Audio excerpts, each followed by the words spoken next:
The sun over Holy Terror was dying. Its light, once golden and divine, bled across the marble ruins of the imperial palace like the last heartbeat of a god. Wind moved through empty corridors where once the voices of billions had risen in worship. The thrones of men built upon conquest and sacrifice now stood as monuments to silence. The galaxy had gone still, waiting for something to end or begin again. And somewhere beneath the mountains of metal and sanctified machinery, the Emperor of Mankind dreamed. He had not dreamed in 10,000 years. At first, it was nothing, an echo of warmth in the darkness. Then came color, the faint shimmer of gold upon his ancient mind, the memory of hands that once built stars. He felt the hum of creation itself, a pulse older than time.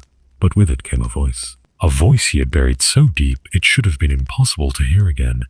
"Oh, do you remember me, Father?" It was soft, compassionate, terrifying, for even gods fear their own mistakes. "Before we begin this story, my friend, know this.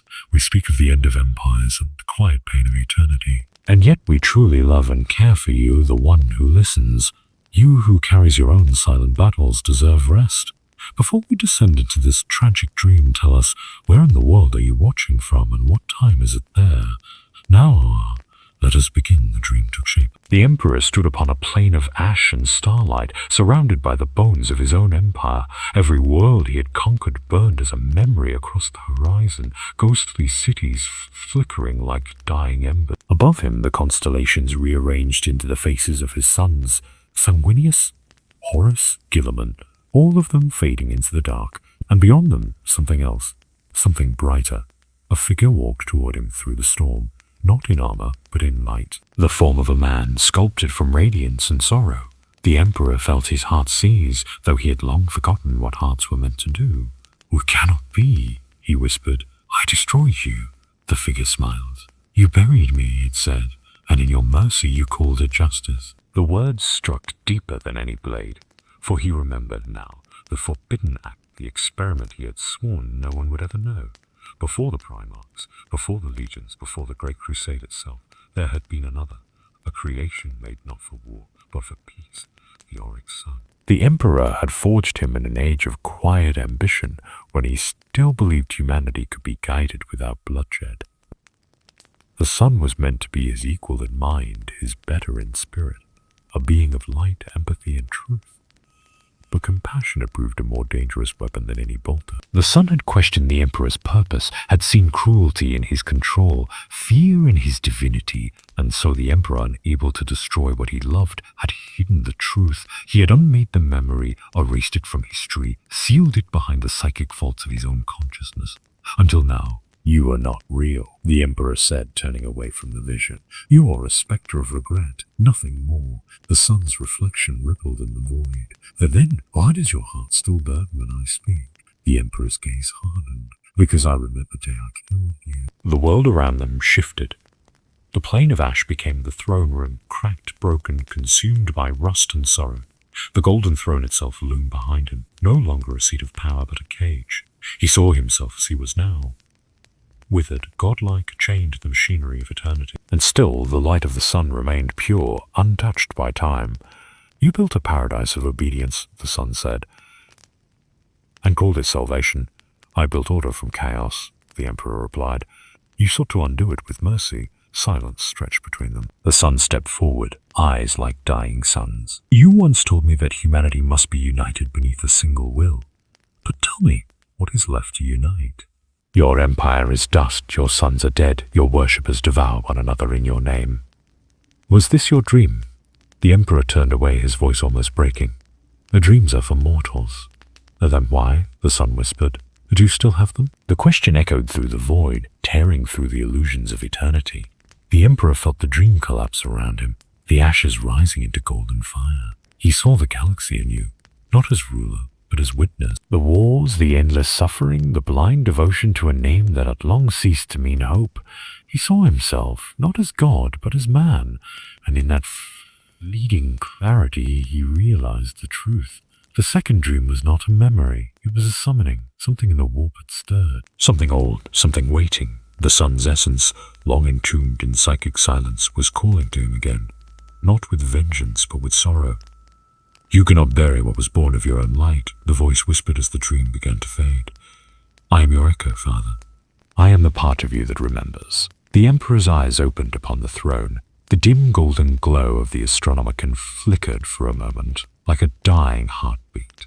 Across Terra, the custodians felt it, a tremor through the psychic veil. The machine priests whispered of malfunction, the inquisition of omens, but deep within his ruined mind, the Emperor understood. The past he had entombed was clawing its way back to life, and for the first time in 10,000 years, the god of mankind felt fear. The dream did not end when the Emperor awoke. It lingered, coiling through his ancient consciousness like smoke in a cathedral, silent, fragrant with memory, heavy with sin. The hum of the golden throne filled his mind, that eternal machine that consumed 1,000 souls each day to sustain his half-life. To the priests and zealots above, the sound was holy. To the Emperor, it was the sound of chains. He drifted between thought and eternity, and within that liminal space he remembered before the Great Crusade, before the Imperium's birth cries echoed through the void, there had been a chamber of gold and glass beneath the Himalaya mountain. A place forbidden even to his most loyal custodians. It was there that he had attempted his most daring and most damning act, to create not a weapon, but a mirror, the oryx. He remembered the first moment the chamber filled with light, when the golden figure took breath and opened eyes that reflected not the sun, but the Emperor's own soul. The creation did not speak at first. It only looked at him with wonder, as if beholding both father and flaw. Or what are you? The Emperor had asked, though he already knew.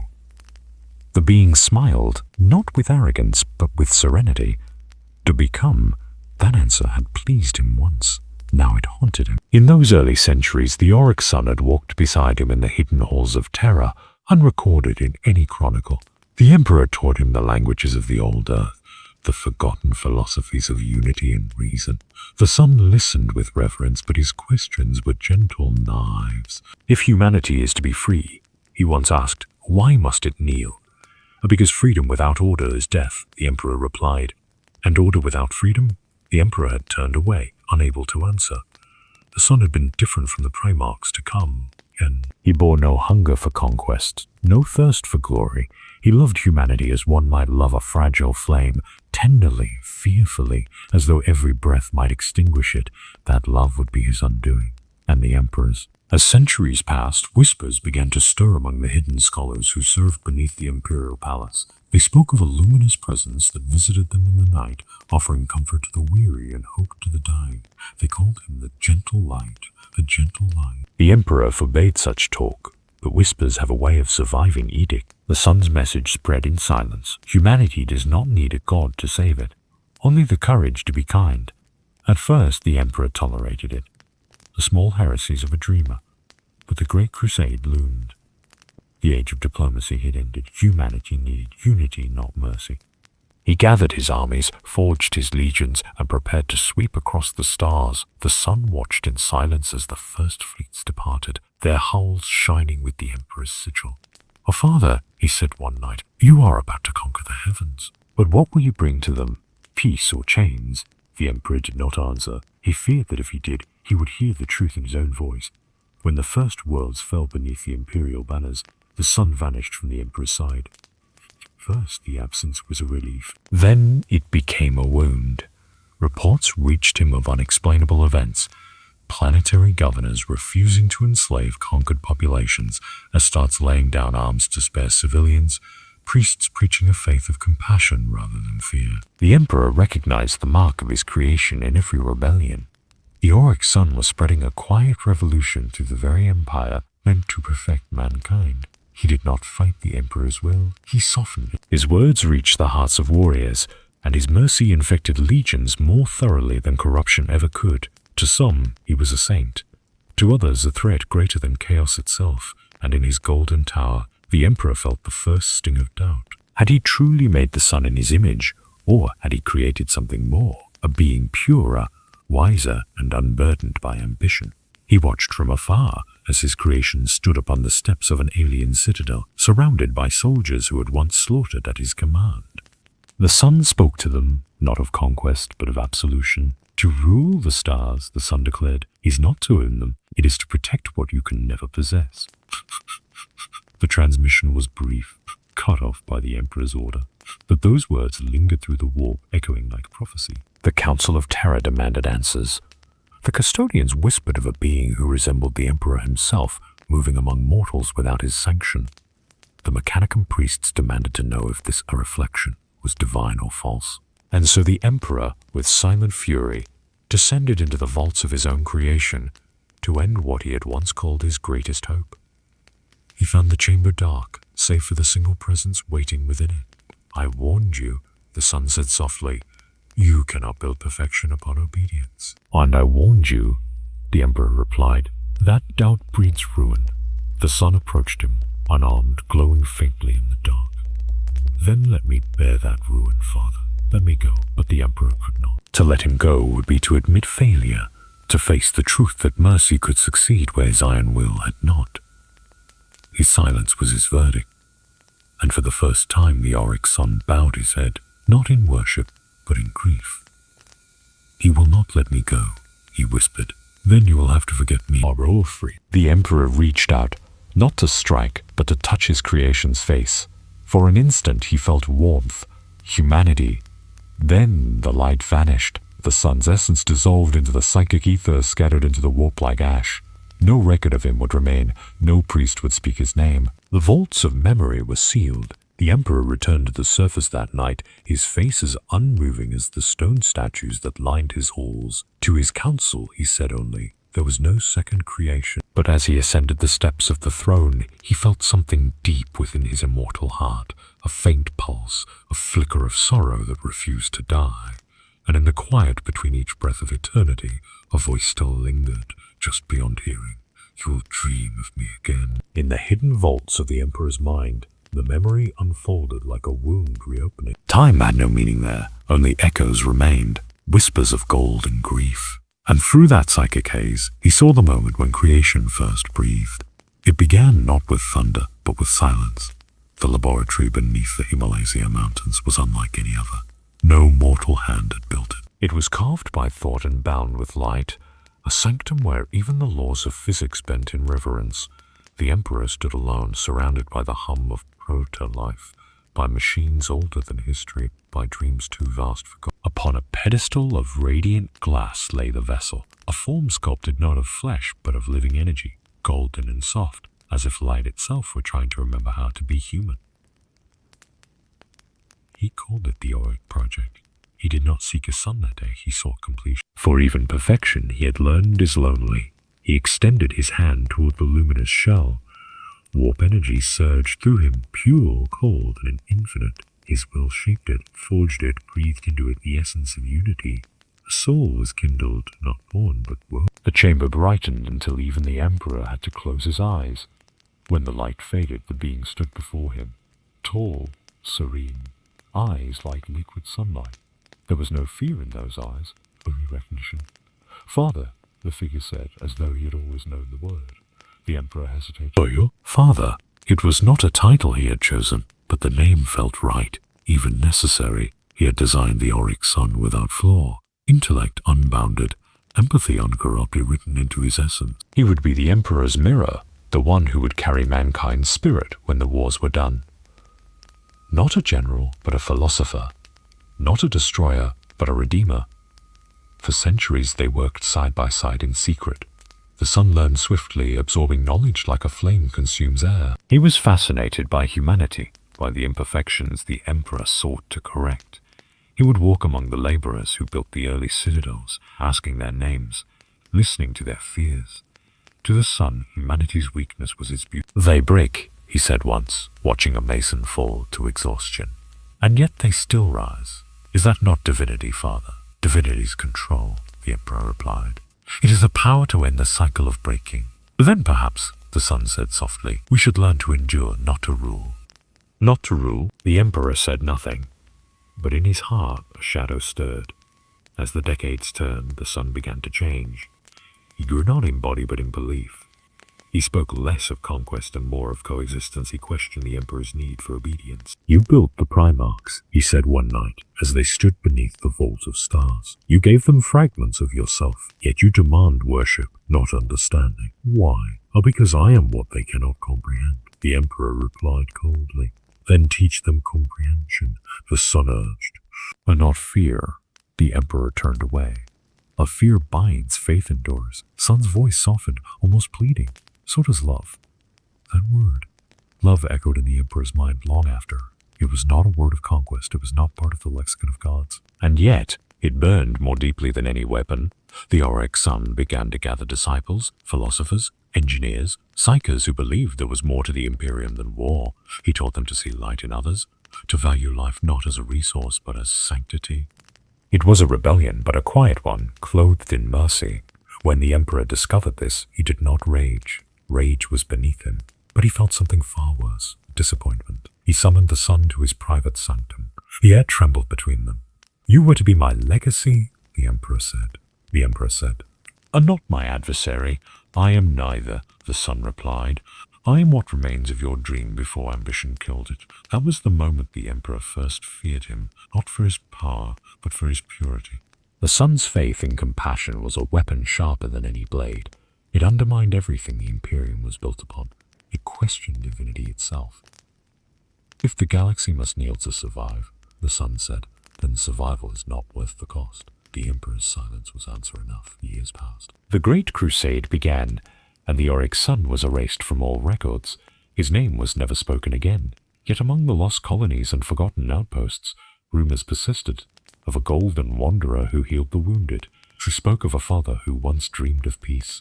Some said he could calm warp storms with a gesture. Others swore he walked worlds where the emperor's shadow could not reach. The custodians who heard such stories burned the evidence. The Mechanicum discredited the witnesses. But one night, when the emperor walked alone through the crypts of Terra, he saw something carved into the wall, faint, almost childlike. A single phrase, frightening gold dust.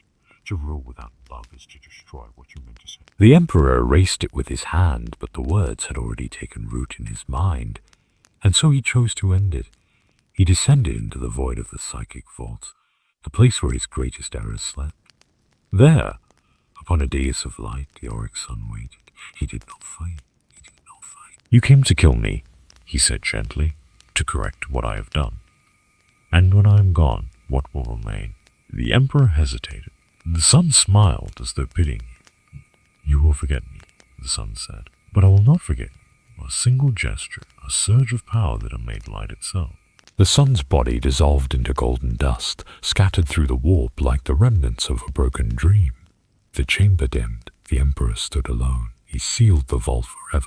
He purged the archives. He burned the name from every record. Yet that night, as the stars shimmered above Terra, a voice echoed through the Immaterium, faint, loving, defiant. You cannot bury light, Father. You can only make it win. And in the cold of his immortal heart, the emperor felt the first tear of eternity form, the sorrow of a god who had killed his only chance to be human. And the centuries that followed the erasure, silence became the emperor's most loyal companion. The memory of the auric sun lay buried beneath oceans of thought, sealed in psychic stone, guarded by the vaults of his own denial. Yet, even silence cracks under the weight of eternity. The Imperium flourished in those years, outwardly at least. The Great Crusade spread like wildfire across the stars, consuming all that resisted and sanctifying all that surrendered. The emperor's legions carried banners of gold and white, proclaiming unity, reason, and divine purpose. But beneath the surface, that unity was hollow. For light, once divided, never truly heals. It began as a whisper in the Mechanicum temples of Mars. A priest named Cyrodiil Vorn spoke of other light beyond the throne, a forgotten fragment of divine radiance that dwelled not in the emperor, but beside him. The rumor spread like contagion through the forges, turning faith into doubt. Soon after, custodians on Terra began reporting dreams, visions of a golden figure standing in the ruins of an unbuilt future. They did not know the name, but the emperor did. He sensed the stirring within the warp, faint, fragile, yet unmistakable. The sun's echo was alive. What he had thought destroyed had only been scattered, diffused into thought, dream, and memory. Now, like light finding its source, it began to return. The emperor stood upon the balcony of the Palace of Unity, overlooking the endless sprawl of his creation. Millions below chanted his name, their faith unshakable. Yet the sound sickened him. Each cry of devotion felt like another stone upon a tomb he had built for truth. "They do not love you," whispered a voice in his mind, one he thought lost. "They fear what they cannot understand." He turned, though he knew there was no one there. The air shimmered faintly, a golden hue that vanished as quickly as it came. He clenched his fist until blood ran between the cracks of his skin. Across the stars, dissonance took root. Entire planetary governors refused to erect statues of the Emperor, claiming their devotion belonged to the light that forgave. Priests of the Ministorum called it heresy. The asteroids burned worlds in the name of purity, yet for every fire they lit, a dozen more whispers arose. Even among the custodians, his perfect silent watchers, fractures formed. Some reported feeling the Emperor's will falter, his psychic command dimming. Others dreamed of a golden child kneeling before him, weeping light instead of blood. The Emperor summoned the High Custodian, Amon to the Sanctum Imperialis. "There is a sickness spreading," that the Emperor said, his voice low and even. "You will root it out." "Yes, my lord," Amon replied. "But the sickness is born of memory. How do we kill remembrance?" The Emperor's eyes glowed faintly. By reminding them of fear, Amon bowed and departed. But as he did, he saw something in his master's face he had never seen before: uncertainty. The purge began. Thousands of archives were erased. Entire sects of scholars disappeared in the night. The Ordo Malleus declared the light beyond the throne to be warp corruption, a psychic plague sent to deceive humanity. And yet for every heretic silenced, another rose with the same message. The Emperor once had a son, and he loved him. The words spread like wildfire. They were not shouted. They were whispered. In prayers, in sleep, in the hum of the ship engines between stars. The Emperor's empire trembled, not from revelation. He felt it even in the war. Every soul that spoke the sun's name sent a ripple through his psychic aura like a distant heartbeat pounding against the coffin of eternity. "You are undoing yourself," said the voice again. "You are not my son," the Emperor snarled into the dark. "You are my regret." Or then perhaps regret is the truest part of you. In the black corridors of the Librarius Terra, a scribe uncovered something forbidden.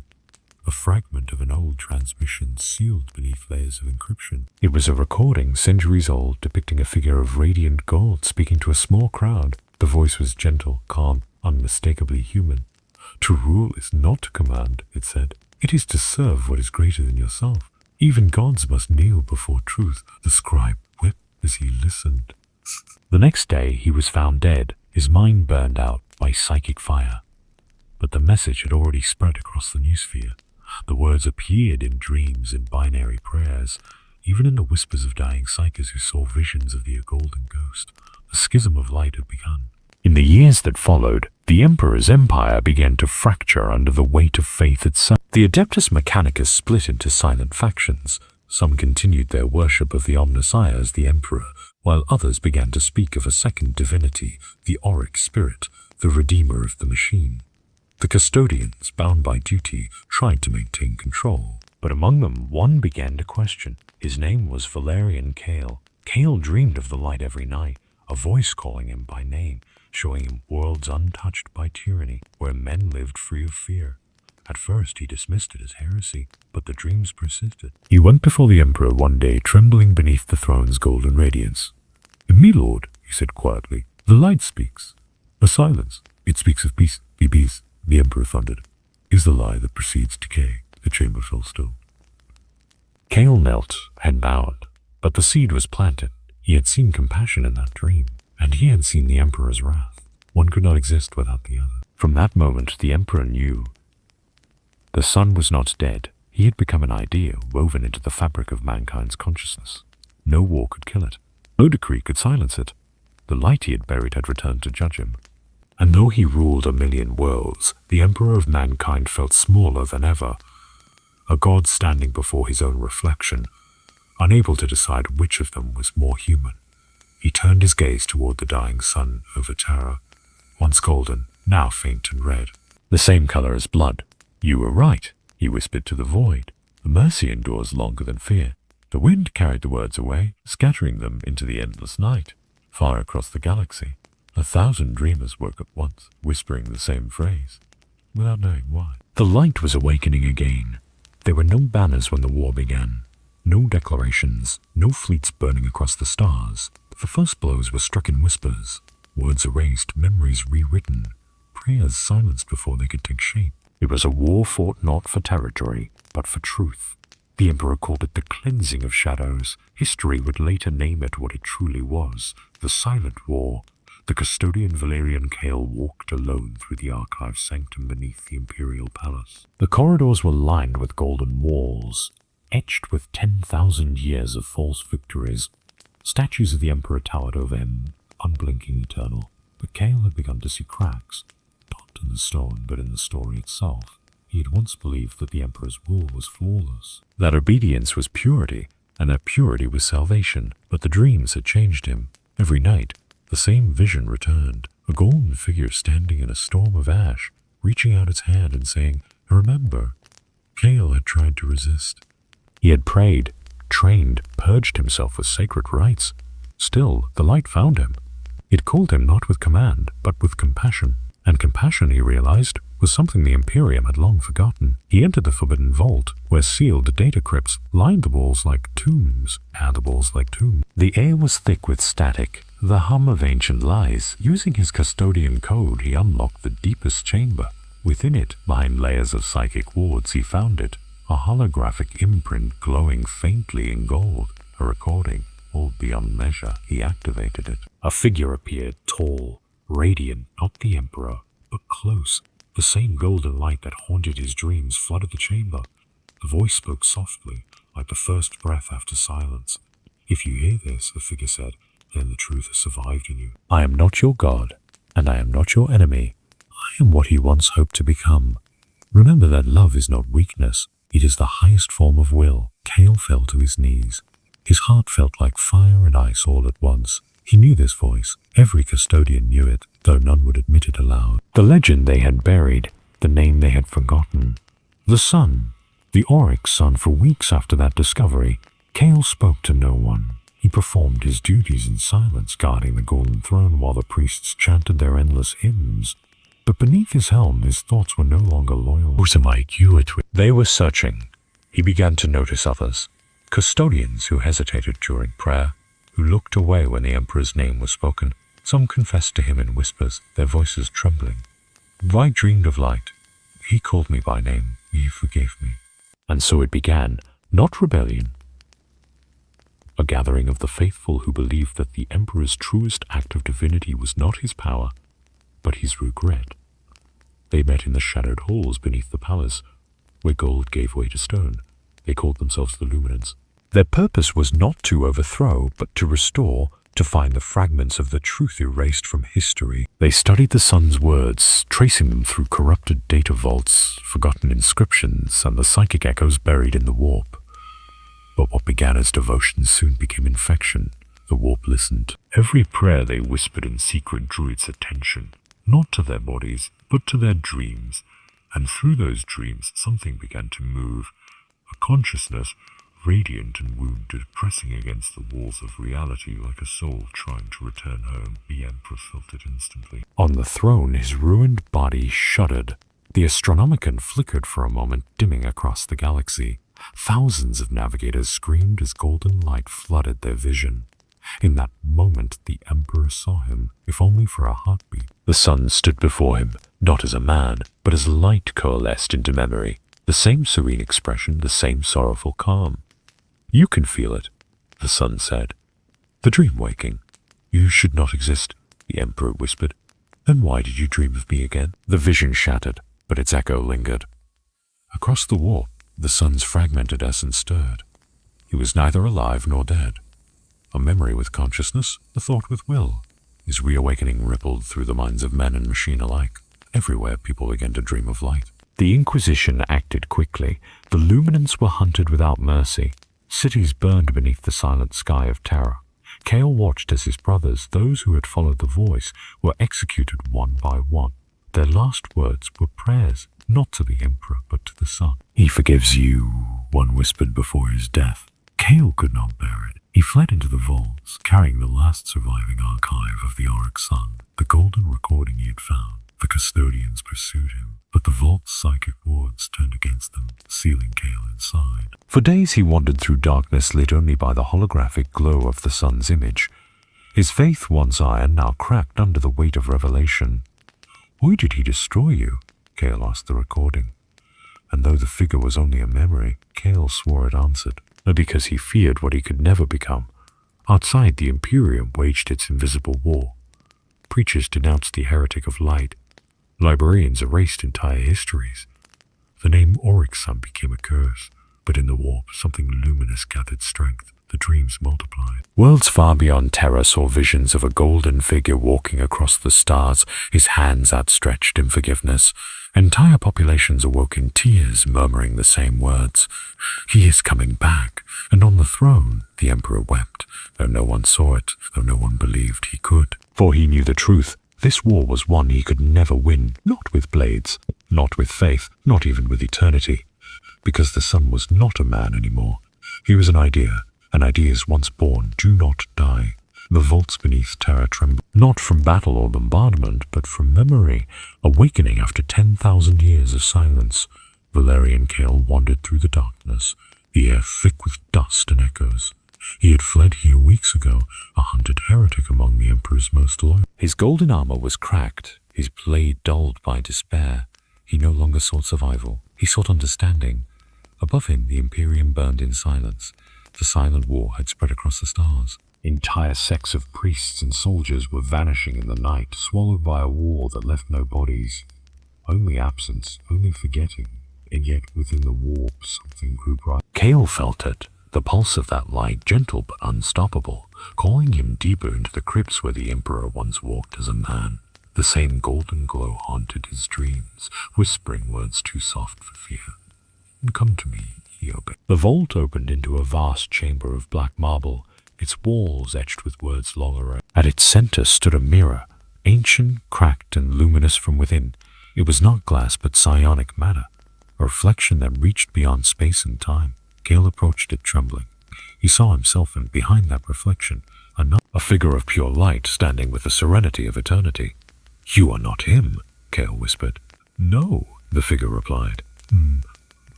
I am what he once was. Cale fell to his knees.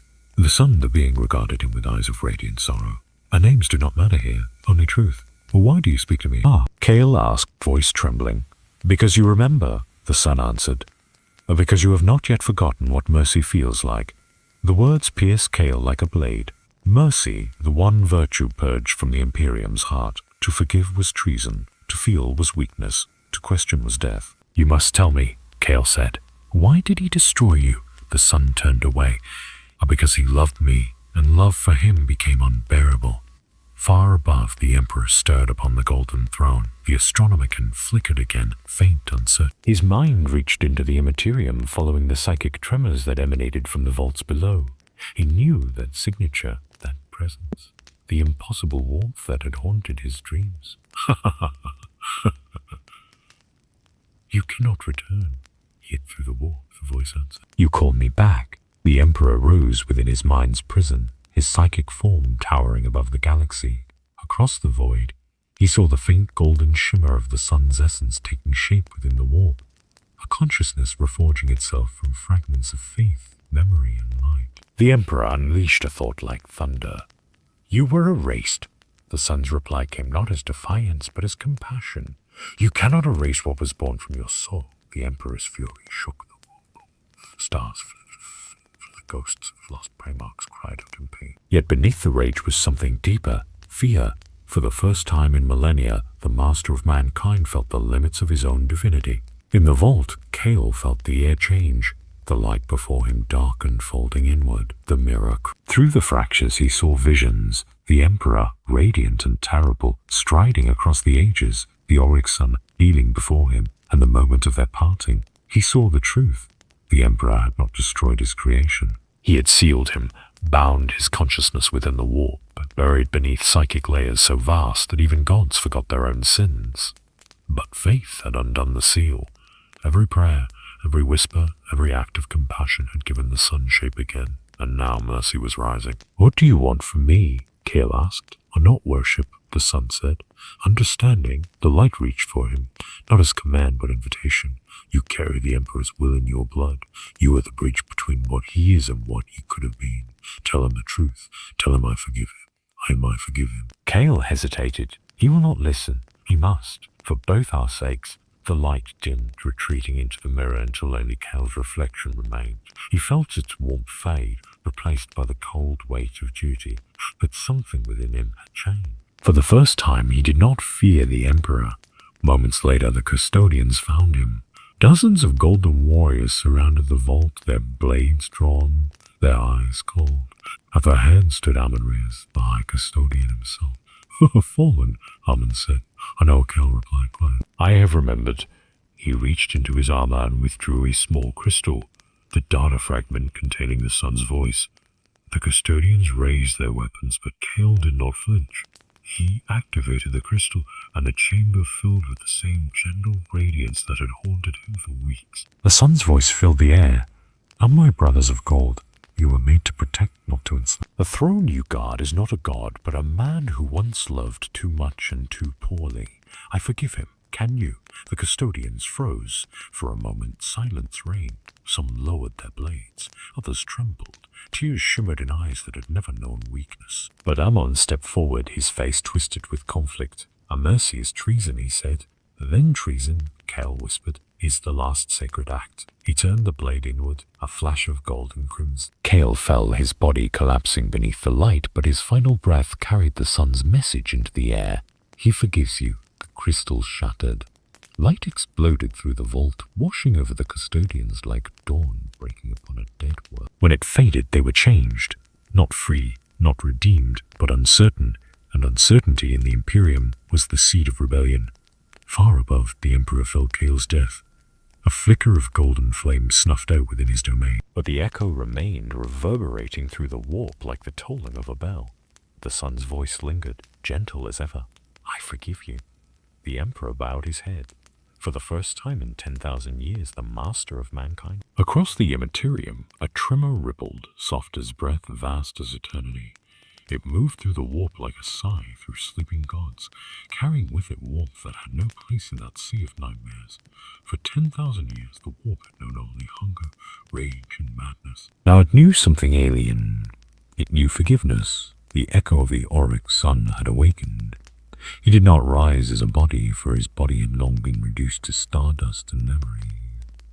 He rose as an idea, a vibration in the psychic sea, a resonance that drew lost souls like most. Where his light touched, demons screamed and dissolved, not from destruction but from understanding, and throughout the Imperium dreamers began to see. Psychers cried out in their sleep, describing a golden figure walking among ruins, whispering words that healed the mind instead of breaking it. On hive worlds, the dying smiled before their last breath, murmuring his name though they could not recall where they had heard it. And on dead planets, where no life had stirred for centuries, flowers of luminous dust began to bloom under skies that should have been black. The warp long ruled by terror began to remember mercy. On the throne, the Emperor felt. Within the labyrinth of his decaying mind, he sensed the soft return of something he had buried ages ago. It did not come as a roar or storm, but as a whisper at the edge of thought, a pulse that matched his own heart, long dormant, now beating in rhythm with another. He reached out into the warp, seeking the source, and what he found made even the master of mankind falter. A golden radiance, not his own, moved through the void. It shimmered like dawn breaking over the corpse of creation.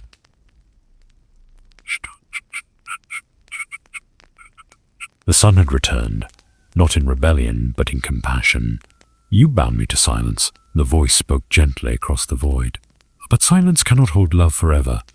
The Emperor's fury rose like a dying sun. You defy me again?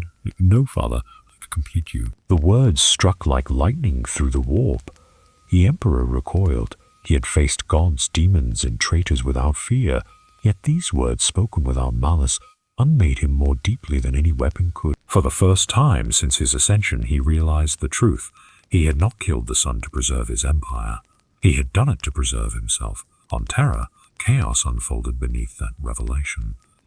Custodians whispered of omens, of dreams shared across the barracks, where the golden figure spoke their names and wept for them. Some hid their faith, others embraced it.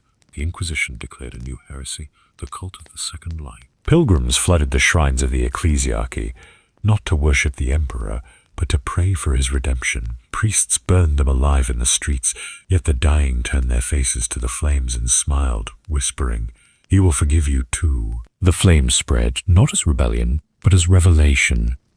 Mercy had become contagious. Far from Terra, aboard a drifting cathedral ship near the edge of the Segmentum Solar, a young astropath named Luray Voss experienced the full force of the echo. She had been blind since birth, her mind scarred by centuries of contact with the warp's horrors. But that night, as she sat before the choir's broken instruments, she saw light. It came not from her eyes, but from within, a warmth that filled every fracture of her soul. "Who are you?" she whispered into the void. "I am what your emperor wished to be," the voice replied. "I am his heart unforgotten." Muri wept. She saw visions, the emperor before the golden throne, weeping golden tears, the auric sun walking among mortals, and the universe shimmering with the fragile beauty of forgiveness. When she awoke, she sang. Her song traveled through the psychic network, carried by the warp tides themselves, not as command, not as prophecy, but as remembrance. It was a melody of sorrow and absolution, and it reached every corner of the Imperium. Planets went silent as millions of minds heard it at once. Some called it madness, others called it salvation. The Emperor heard it too. It was his son's voice, refracted through the hearts of humanity. In that moment, he saw the future, countless timelines unraveling before him. In some, the Imperium survived, cold and tyrannical, choking under the weight of worship. In others, it fell, burned by its own faith. And in one, fragile and distant, humanity remembered love, not as weakness, but as strength. That was the son's dream, the dream the Emperor had killed. The dream that now refused to die. He felt the son's presence closer now, no longer distant, no longer bound to the immaterium. The golden light was gathering strength, condensing, preparing to cross the barrier between thought and form. "You seek to return," the Emperor said, voice trembling. "Oh no," the son answered.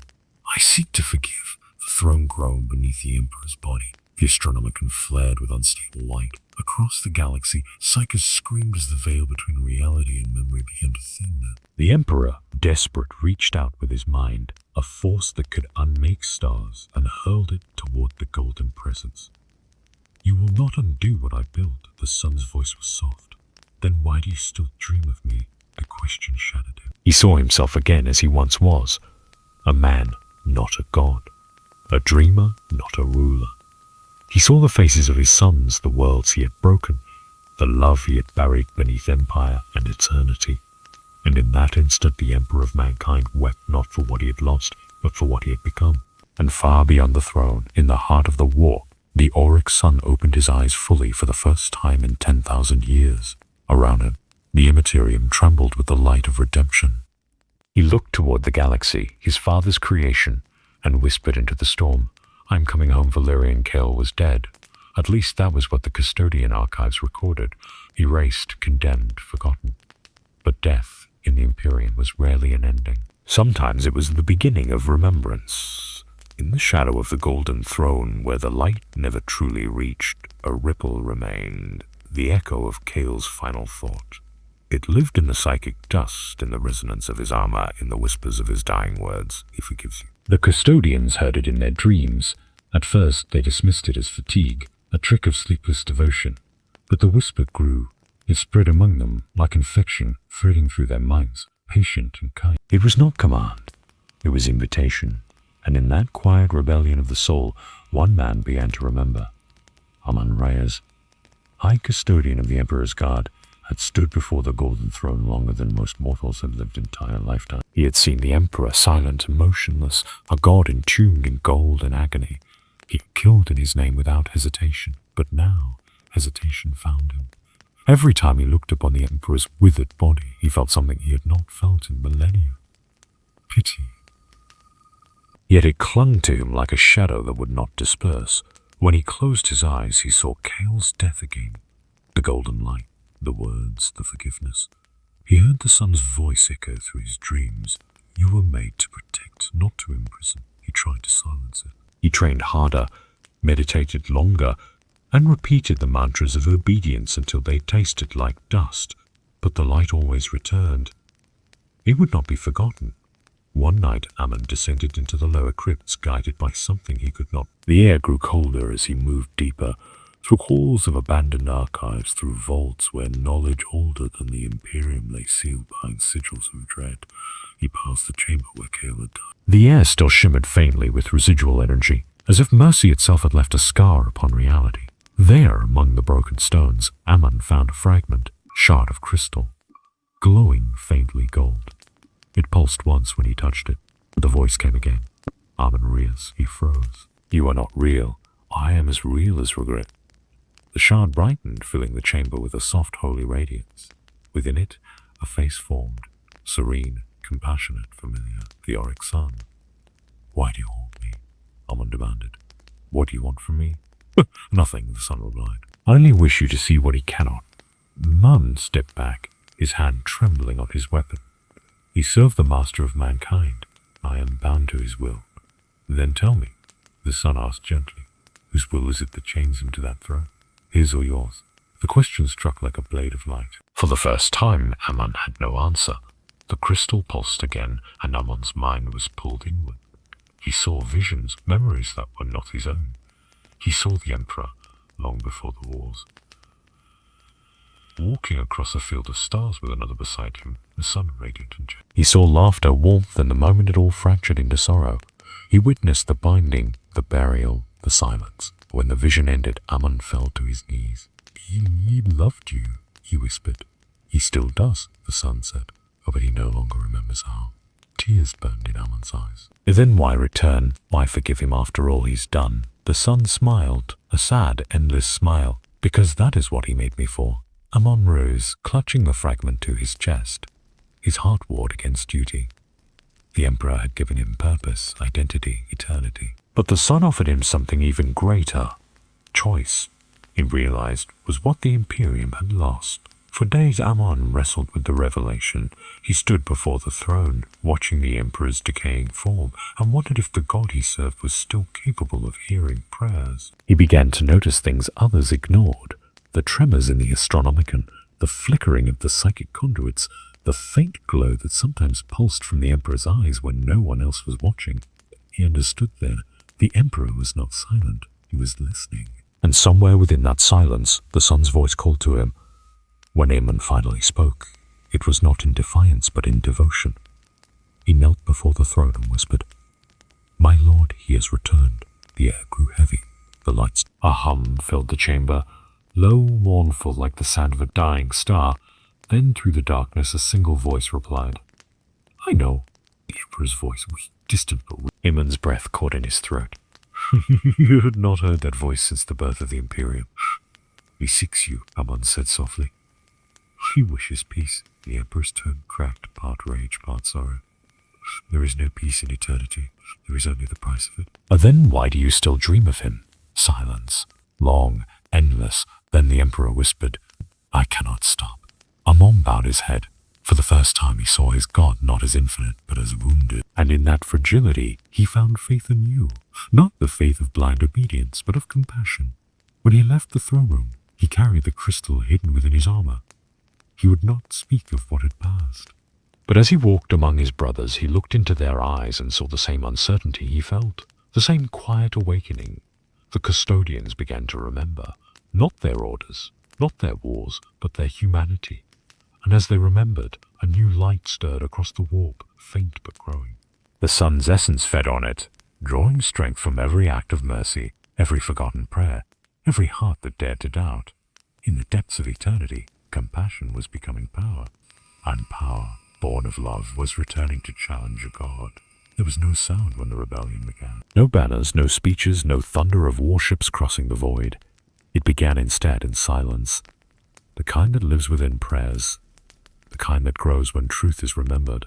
Among the custodians, that silence spread like light breaking through glass. Rias spoke to no one of his meeting with the Emperor. He needed not. The change was already happening. Every custodian felt it. That subtle tremor beneath their discipline, a warmth stirring where only obedience once dwelled. But they dreamed now, though they were never meant to dream. And in those dreams a voice whispered, You were created to protect, not to blind.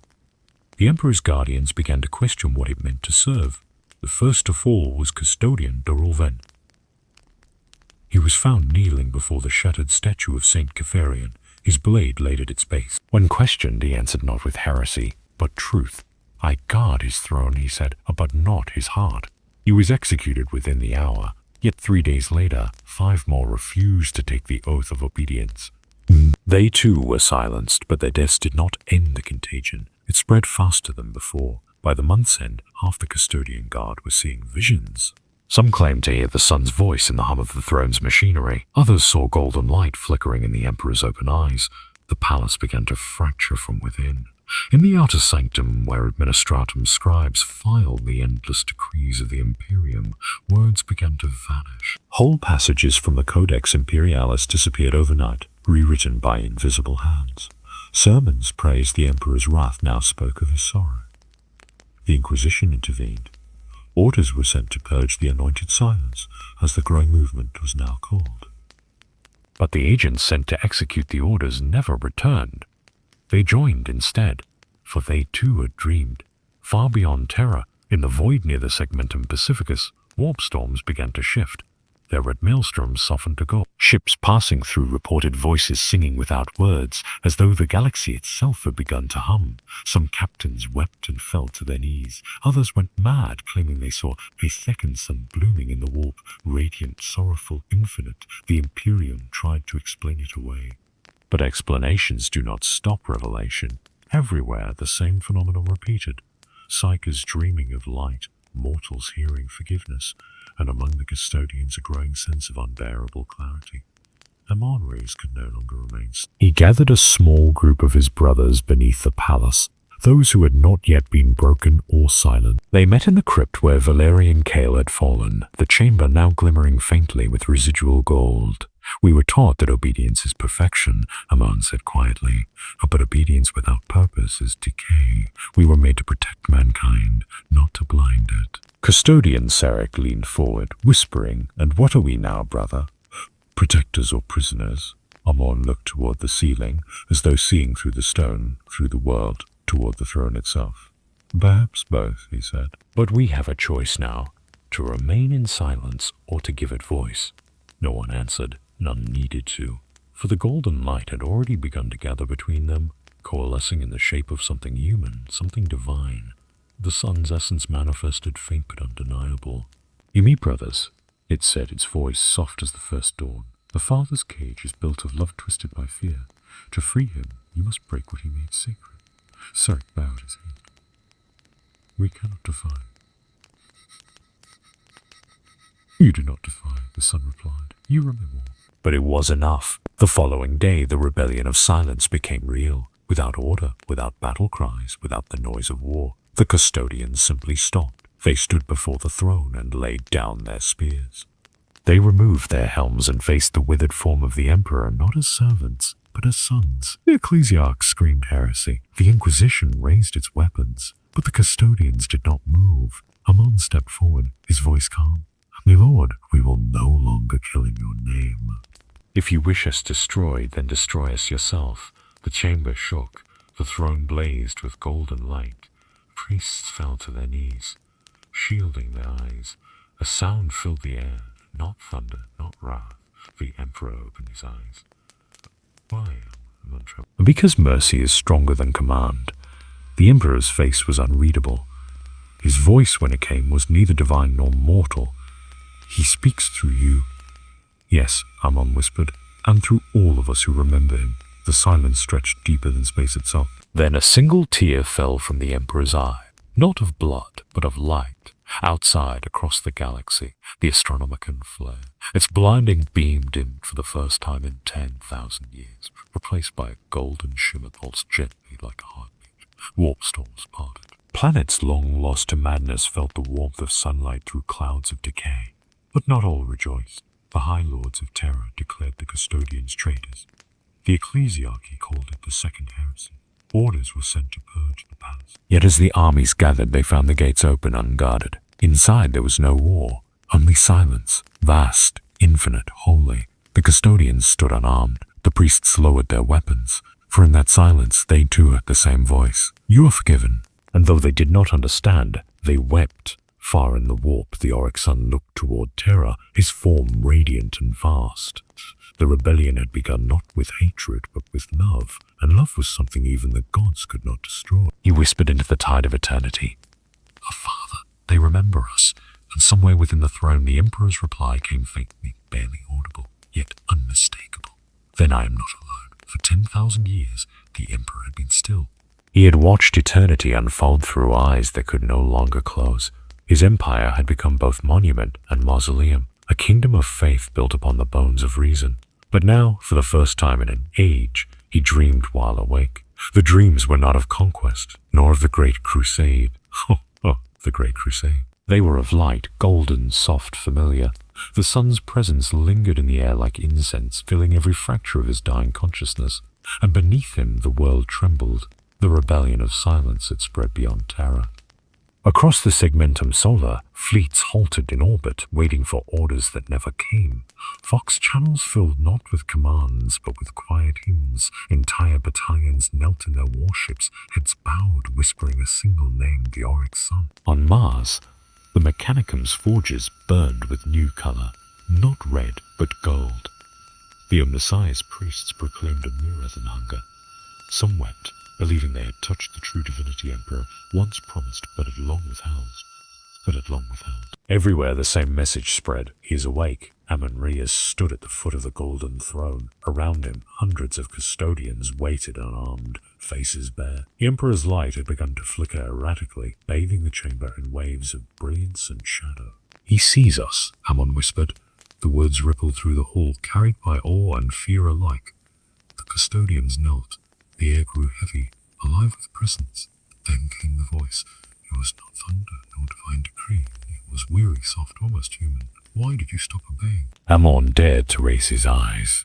"Because obedience without understanding is blindness, my lord. We wish to serve you truly." "Truly?" The emperor's voice trembled, ancient power struggling beneath emotion. "And what is truth, Amun-Re?" Amun did not answer. No words could bear the weight of that question. Instead, another voice spoke. Not from the room, but from everywhere. "His mercy, Father." The chamber blazed gold. Every machine shrieked. Every priest fell to their knees. The sun's essence filled the air, not as form, but as light made conscious. His voice was calm, sorrowful, infinite. "You taught mankind to fear its gods. I would teach them to forgive them." The emperor's aura flared, shaking the marble foundations of the palace. "You were unmade." "No, Father," the sun said gently. "You buried me. But love does not decay." The throne screamed with psychic pressure. The astronomer flickered violently across the galaxy. Millions of psychers died instantly, consumed by the divine resonance of awakening. Yet in their final moments they smiled. They saw what no mortal had seen for millennia. The Emperor of mankind weeping. Across the Imperium, the warp shimmered with impossible light.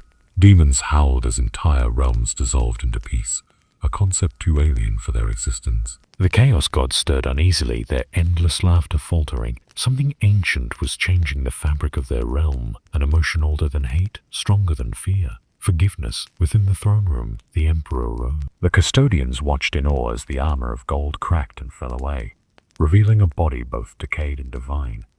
His eyes burned brighter than stars, his voice echoing through flesh and metal alike.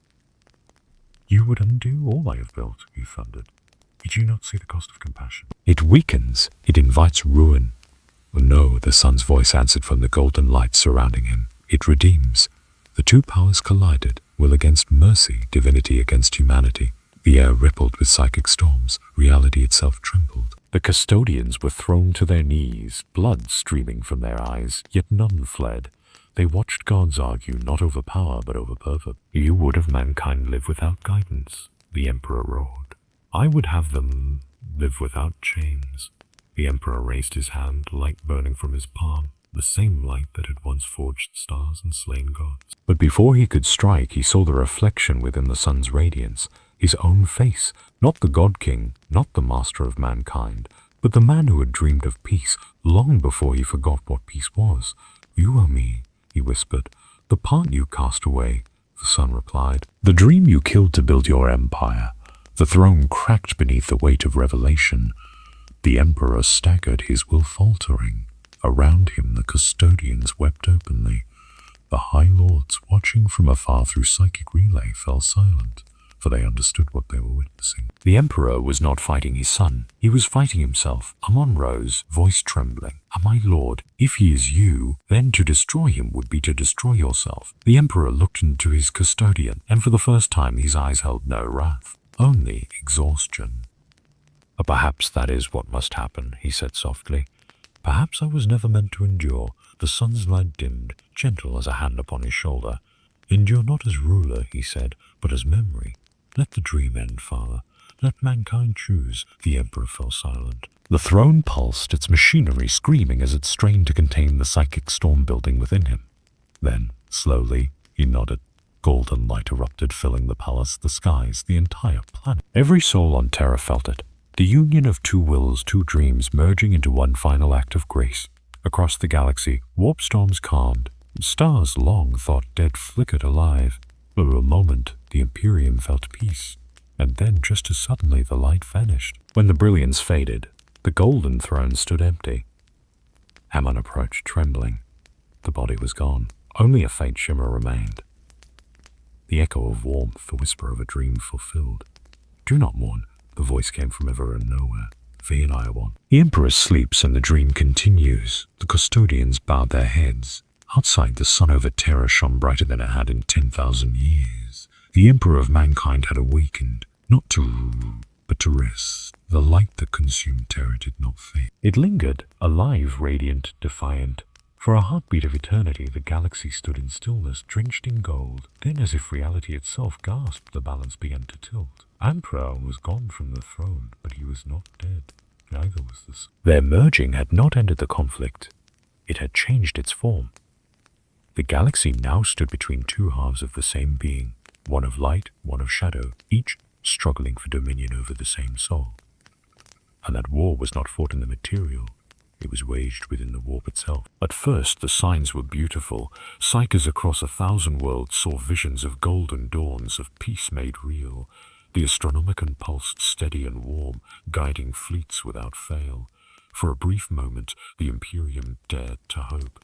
But hope in the 41st millennium is fragile. The light soon began to fracture. Warp storms erupted anew, not in crimson as before, but in blinding white and black. Worlds disappeared into brilliance. Entire fleets were lost within storm-like suns and split, one half radiating warmth, the other despair. The scholars of Terra called it the Lamentation Divide. The Inquisition called it the Emperor's War within. Both were right. In the Immaterium, beyond all mortal sight, the Emperor stood once more. Radiant, vast, infinite. Yet beside him stood another, identical but gentler. The Auric sun, no longer memory or dream, but living essence. They faced each other upon a sea of souls, the warp storm calmed only by their will. Between them shimmered the reflection of humanity, fragile, luminous, and endlessly divided. You would undo me, the Emperor said, voice like the breaking of suns. Oh no, the sun replied softly. I would complete you. You cannot lead humanity through forgiveness, the Emperor thundered. They are too weak, too fearful. They are what we made them, the sun said, but they can become more. You taught them obedience. Let me teach them grace. The Emperor's power surged, galaxies flickering like candles in his anger.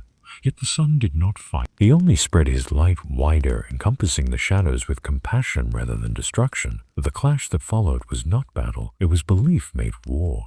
Across the physical realm, the consequences were immediate. On Terra, storms of pure psychic radiance tore through the palace.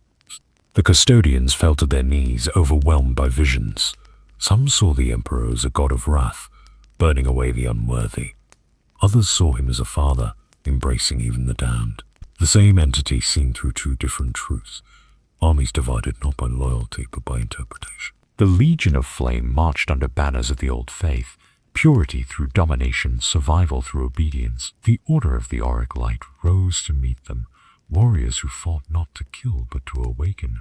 They wielded golden psionic energy that healed even as it burned. Brother fought brother, each believing they were saving humanity. Amon Riaz led the order. His armor, once gold, now shimmered with living light, a reflection of the sun's mercy. He carried no sword. Instead, his weapon was faith itself, forged from the remnants of Kael's crystal. On the field of the palace gardens, he faced the Legion's commander, Arch Custodian Raelith. An old friend, you have betrayed everything we were made to protect, Raylis shouted, his blade dripping psychic fire. No, Ammon answered calmly. We are protecting what he loved, not what he became. Raylis struck first. The clash of their wills sent ripples across the sky. Gold and crimson collided, tearing the air apart. Statues of saints crumbled. Choirs fell silent. Yet as their battle raged, both men heard a voice. Two voices speaking as one. A stopper froze. The voice was the Emperor's. The voice was the Sun's. Two tones, harmonizing yet divided. You fight for me, it said, but you do not understand me. The warriors dropped to their knees, tears burning through their helms. The light faded. The war paused, but only for a moment. For in the warp, the conflict still burned. The Emperor and the Sun stood locked in a paradox, creation fighting compassion, eternity fighting the will to change. Every surge of divine rage shattered worlds. Every wave of mercy healed them again. The warp convulsed in their struggle, birthing and unmaking galaxies in the span of thought. You would destroy everything I built, the Emperor said, his voice echoing through time itself. No, the Sun replied. I would free it. Without me, mankind will fall. Without you, mankind will rise. The Emperor's fury faltered. The Sun stepped closer, his hand outstretched. You were never meant to rule them forever, Father. You were meant to teach them to walk without you. For a moment, the great storm quieted. The Emperor's gaze softened, the fire dimmed. But then came the screams. Billions of human souls across the galaxy, terrified of a universe without their god. Their fear fed him. Their worship strengthened his resolve. The Emperor straightened, burning once more with divine fury. They still need me. The Sun's light flickered, pained but resolute. Then I will save them from you. In that instant, the warp split.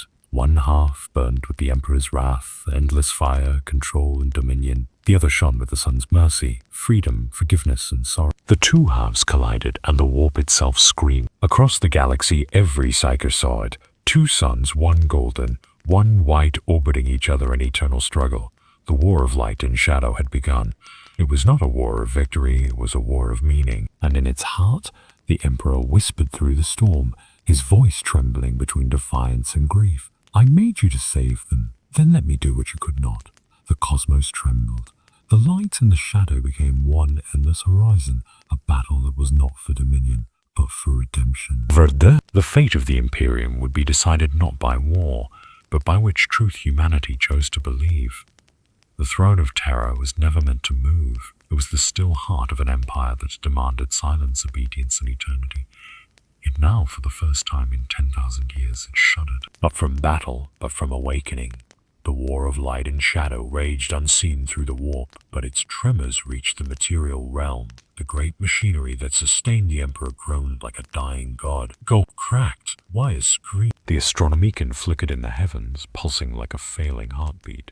On Terra, priests fell to their knees as the sky turned white, then black, then white again. Across the palace, the custodian stood motionless, torn between prayer. And at the center of it all, Amon-Riaz knelt before the shaking throne, feeling the storm within his own soul. He could hear them both, father and son, their voices overlapping in an eternal argument of love and sorrow. They will fall without me, then let them learn to stand. Each word made the air vibrate with divine tension. Every syllable tore open the veil between flesh and faith. Ammon pressed his forehead to the marble floor. Oh, my lord, you are tearing the world apart.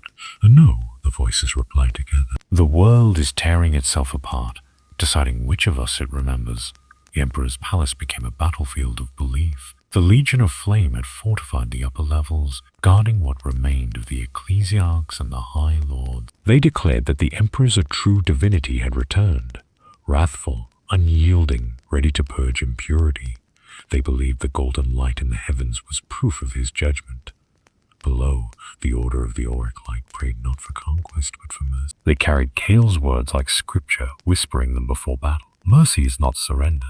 It is strength without cruelty. When the two sides met beneath the dying skies of terror, their war was worthless. They fought as angels might, not for victory, but for truth. Bolters flashed, blades sang, psychic fire lit the clouds. Yet even as they slaughtered one another, their faces bore the same expression, reverence. They were dying for the same God, two reflections of a fractured faith. Ammon moved through the carnage like a shadow, unarmed. He felt every death as a wound within his soul. for each fallen warrior carried a fragment of the divine. He passed through fire and ruin until he reached the gates of the throne room, now cracked and glowing from within. As he approached, he heard the Emperor's voice, louder than before, more human, more desperate. "I see you, child. You carry his light." Amon froze. "My lord, I remember his face." The words came as a whisper, but they struck like thunder. The golden air around the throne pulsed, forming shifting silhouettes, the Emperor as he once was, and beside him, the sun, radiant and sorrowful. They were not separate now, but neither were they one. They stood facing each other within the storm, light merging and dividing in constant rhythm. "You would unmake me," the Emperor said. "I would unmake your cage. You do not understand. They worship me because they need me. They worship you because they fear themselves." Storm intensified, the throne cracked down the great mechanisms that powered it screamed as the Emperor's energy overloaded every conduit. Sparks of psychic fire rained like gold tears across the chamber. Outside, the skies over Terra shattered. Millions looked upward as the clouds split apart, revealing two suns, one brilliant gold, the other pale white. They circled each other like ancient rivals, their light flooding the world. Every mortal who looked upon them wept, though none knew why. In orbit, battle fleets powered down their weapons. On distant worlds, wars paused. The echo of the Emperor's voice carried through the warp, touching all of humanity at once. "You must choose." Back within the chamber, Amon cried out over the noise. "My lord, stop this. The galaxy cannot bear your conflict." The sun turned toward him, his expression calm. "This is not destruction, Amon. It is rebirth. They will die." "No," the sun said softly. "They will awaken." The Emperor's voice thundered, shaking the stones. "They are not ready. And neither were you." Her words silenced everything. The two beings faced one another, the air trembling with the weight of eternity. Then, for the first time, the Emperor lowered his head. "I wanted to save them," he said. "You did," the sun replied. "But now they must save themselves." Amon watched as the two forms, shadow and light, stepped closer. Their hands met. Golden radiance poured from their touch, spreading across the chamber, across the planet, across the galaxy itself. It was not destruction.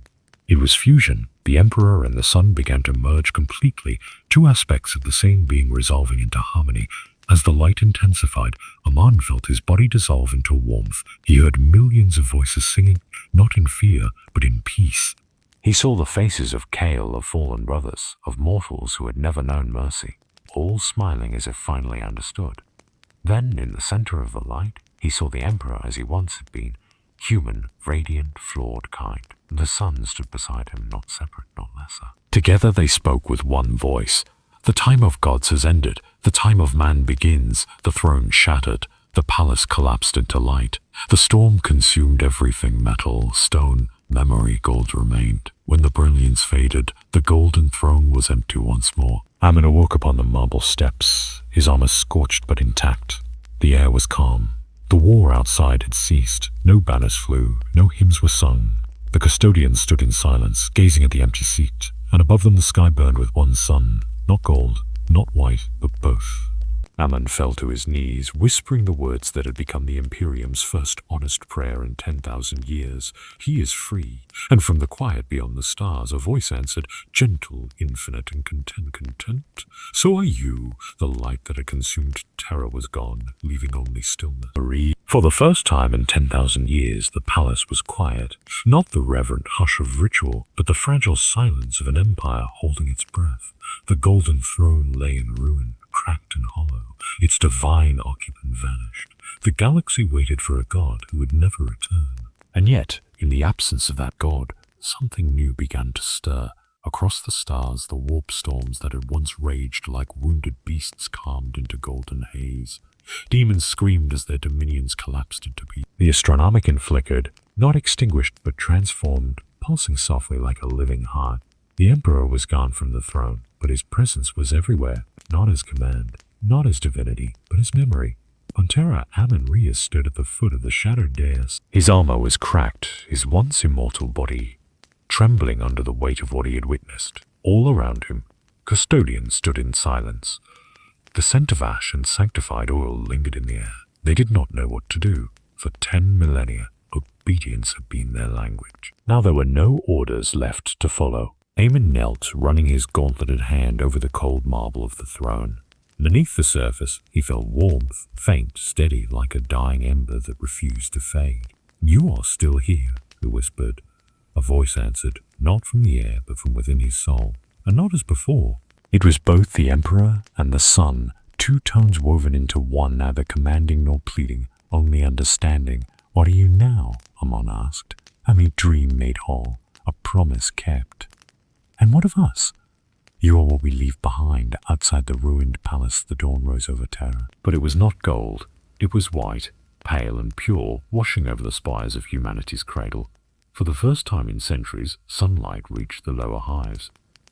The people, long blind to the heavens, looked upward and saw no icons, no banners, no divine visage, only light. In the silence that followed, no one shouted praise. No one begged for miracles. They simply breathed. It was enough. Far from terror, the Imperium changed. The Adeptus Mechanicus, once obsessed with divine logic, began to question their They found no commandment from the Omnissiah, only an instinct to preserve life.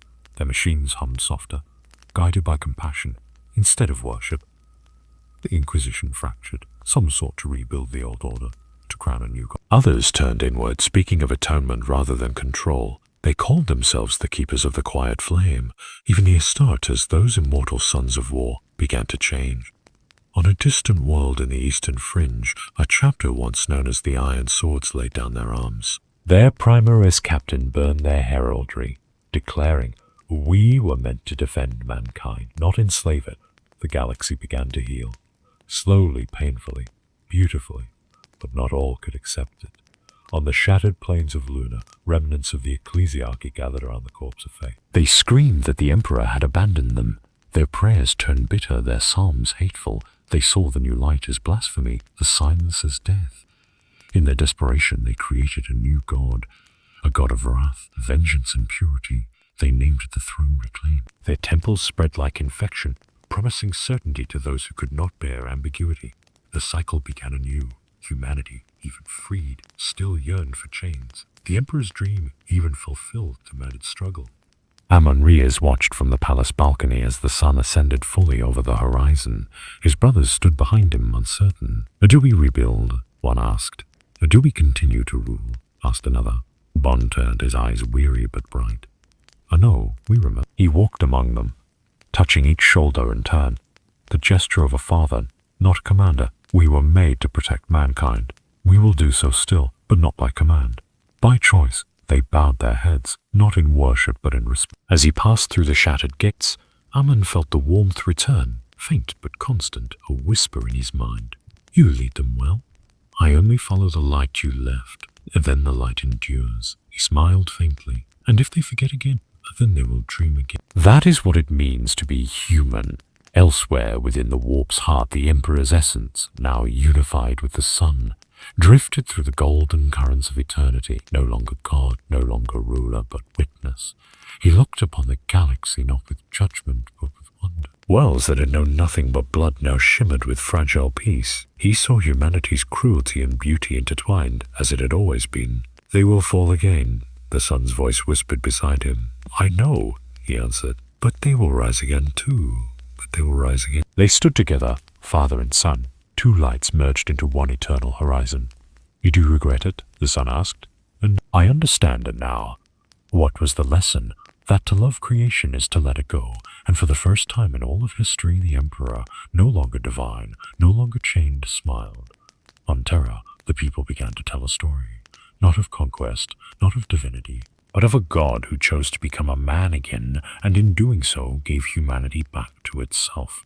They called it the second dream. In time, the statues crumbled, the temples faded, and the stars themselves grew cold. Yet in the hearts of those who still dared to hope, a single truth remained, spoken in prayer not of fear, but of peace. The gods die not in fire, but in forgiveness. And somewhere, in a place beyond time, the light dimmed into calm. The dream ended, calm. The dream ended. But its echo lived on centuries past after the shattering of the throne. The world did not end.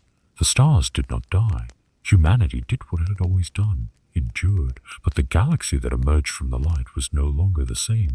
The Imperium, as it had been, a labyrinth of faith, fear, and empire, was gone. In its place was something quieter, uncertain, and infinitely more fragile. They called it the Luminous Age. No banners flew from the spires of terror now. No priests shouted from pulpits. The palace was a ruin-turned sanctuary, its broken halls filled with gardens grown from the ashes of war. Custodians walked its corridors in silence, not as warriors, but as keepers of memory. They no longer served a god. They served the truth of what had been. Amanrius still lived. Time, it seemed, had spared him, or perhaps it had simply forgotten him. His golden armor, once polished to divine brilliance, was dull and dented with age. His voice carried neither command nor prayer. He sat beneath the shattered dome of the throne room, where sunlight now spilled freely onto the marble floor. The air was filled with the hum of insects and the rustle of leaves. Before him lay a single relic, the broken seal of the Emperor's throne, now inert, cold. Engmon traced its edges, remembering the warmth that once radiated from it, the light that had consumed everything. "You are gone," he murmured. Forgotten. A breeze moved through the chamber, soft as breath. In that sound, he thought he heard an answer. "Oh, you endure still, then? Are not as ruler, not as god, as choice?" Amon smiled faintly. "Then perhaps that's the truest immortality." The galaxy beyond Terra had changed too. The warp was no longer a storm of endless hate. It shimmered with muted color, the psychic tides gentler, almost serene. The demons had not vanished. Chaos never does. But their laughter had dulled. Without worship, they withered, dominion shrinking into forgotten corners of unreality. Humanity no longer prayed to the Emperor as savior. They spoke his name as one speaks of memory, with reverence, not fear. Across the stars, new societies rose. On Mars, the priesthood abandoned its gods, embracing science as faith reborn. They called themselves the Forgers of Dawn. On Baal, the blood angels transformed their curse into covenant, vowing never again to spill blood in worship. And on Cadia's remnants, a world reforged from ruin, children played beneath skies no longer haunted by war, yet peace was never universal. Some still clung to the old ways, fragments of the ecclesiarchy, warlords who named themselves divine, admirals who claimed to serve the true emperor. Their fleets clashed against the new order, seeking to resurrect an empire that had already learned how to die. The galaxy did not heal all at once. It learned to breathe again slowly. In the centuries that followed, legends blurred into myth. Some claim that at times of great peril, a golden light still appeared among the stars. Not a weapon, not a god, but a whisper in the war, calming storms and guiding ships home. Others said they dreamed of a figure standing beneath a dying sun, smiling softly, saying nothing. The scholars called it superstition. The faithful called it a second dream. But those who had stood upon Terra during the shattering, those who had seen the light themselves, knew it was no myth. The Emperor's essence still watched, intertwined with the suns, their will one with the universe itself, not as masters, but as witnesses. One evening, as the twin moons of Terra rose, Amon walked. Flowers grew among the ruins, bright, resilient things that pushed through cracks in ancient stone. He looked up at the heavens and saw the stars flicker gently, alive with motion. Behind him a voice spoke. "You still wait." He turned. A young woman stood there, her robe simple, her eyes calm. She was one of the new scholars, the chroniclers of light, devoted to preserving history without worship. Amon nodded. "Waiting is what I was made for, and yet he no longer asks it of you." He smiled, old and kind. Perhaps not. Some habits even eternity cannot break. She sat beside him. "Do you believe he will ever return?" Amon looked to the stars. "He never left. He simply became what we were meant to be." "And what is that?" she asked. "A flawed," he said, "but capable of forgiveness." The woman was silent for a long time.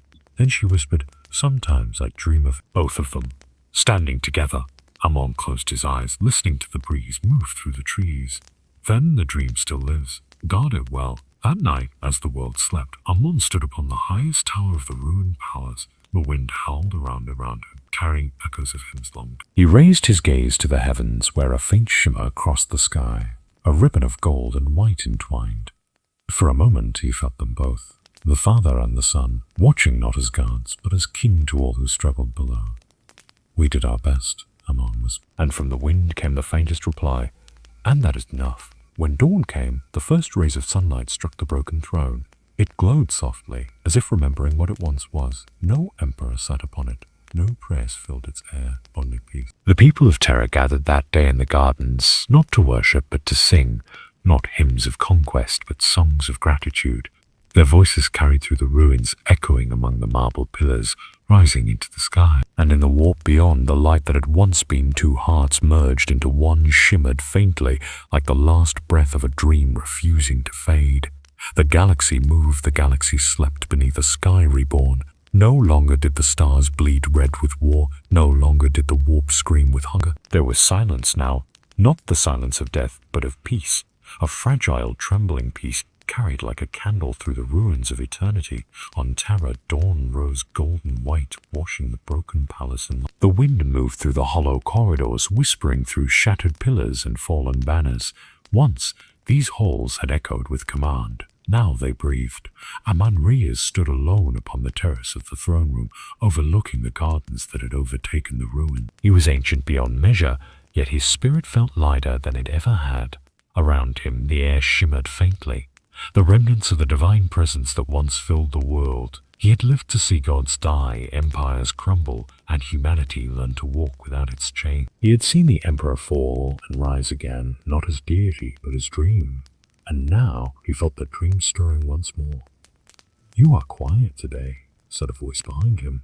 It was the young scholar again, the same woman who had once asked if he would return. She had grown older, though her eyes remained bright with wonder. Amon smiled faintly. "I am listening, but to what?" He turned his gaze to the horizon. The sunlight rippled like liquid gold over the sea. Their voices are softer now, like the tide. "Do you still believe he watches us?" she asked gently. Amon nodded. "Not as ruler, not as judge, but as witness, as love made memory, and none dreamed. Amon dreamed. Amon dreamed." He stood in the same place, the terrace above the gardens, but the world around him was alive with light. The ruins were whole again, the throne gleamed as it once had, and the sky burned with gold.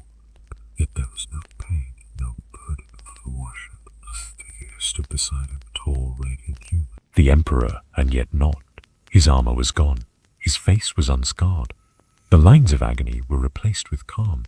Beside him stood another, the sun, the auric one, shining softly like the first dawn after endless night. They were not two beings. They were harmony itself. The echo and the voice, the dream and the dreamer. "You came," Amon whispered. "I know. You never stopped dreaming of us." Amon bowed his head, tears glinting in his eyes. "Is it over?" The sun smiled. "And nothing ends, everything changes." "Then what are we now? Are free," said the Emperor, at last. He turned his gaze to the stars, no longer distant points of... "They endured, and in enduring they found what I could not. Forgiveness. And you?" Amon asked. "I forgave myself," he said softly. "That was the hardest battle of all." The sun stepped forward, placing a hand on Amon's shoulder. "I tell them our story, and you our story. Not as faith, not as command, but as remembrance. Let them know that even gods can change." Amon nodded, his heart heavy with peace. "And if they forget," the Emperor's eyes shimmered, "then we will dream again." The dream faded into starlight. When Amon awoke, the night was still. The air smelled of rain, though no clouds hung in the sky. He rose, walked to the broken dais, and touched the marble where the throne had once stood. It was warm. For a long moment he stood in silence. Then, gathering what strength remained, he began to speak. His voice echoed through the empty chamber, soft yet clear. He told the story of the Emperor, not the god, but the man. Of the sun, not the weapon, but the heart. He spoke of ambition, love, and loss, of the empire that had drowned in its own divinity, of the light that forgave the dark. He spoke of a dream that refused to die, and beyond the palace walls, others listened. Pilgrims, scholars, and wanderers gathered in the gardens, drawn by a presence they could not name. They sat beneath the broken stars, hearing Amon's voice carry through the wind. His words were not scripture. They were remembrance. Once, he said, that there was a dream of unity. It failed because it was built on control. But from its ashes rose a greater truth, that to love creation, one must let it go. He paused, looking to the heavens where a faint glow shimmered beyond the clouds. Two lights intertwined, gold and white, orbiting one another. "The gods do not sit upon thrones," he said. "They walk among us, unseen in every act of mercy, in every choice to forgive. They are not rulers now. They are reflections of what we might become. The wind stilled, the crowd wept. Ammon's strength finally waned. He sank to his knees, smiling. "It is enough," he whispered. "Ah, I remember." The light descended, soft, radiant, enveloping him. "A rest, faithful one," the voice murmured. The dream continues. And then Valerian Amarnius, last of the emperor's custodians, closed his eyes and vanished, not into death, but into light. Years later, children would play among the gardens of the palace. They would climb the old stones and watch the stars, telling stories of the two suns that shone in the heavens, the father and the son who once dreamed of humanity and learned, in the end, to be human themselves. No temples were built, no wars were fought. The story survived only in whispers, not as religion, but as memory. And in the quiet of eternity, far beyond mortal comprehension, the emperor dreamed again. He stood beneath the dying sun beside the sun. Not in power, not in pain, but in peace. Was it worth it? The emperor looked to the horizon, where new stars were forming. "Yes, because now they can dream without me." The sun smiled, then rest, father. The emperor closed his eyes. Light dimmed, stars shimmered once more. And somewhere, in the space between breaths, the last words of the Imperium echoed through the endless dark. "The gods die not in fire, but in forgiveness."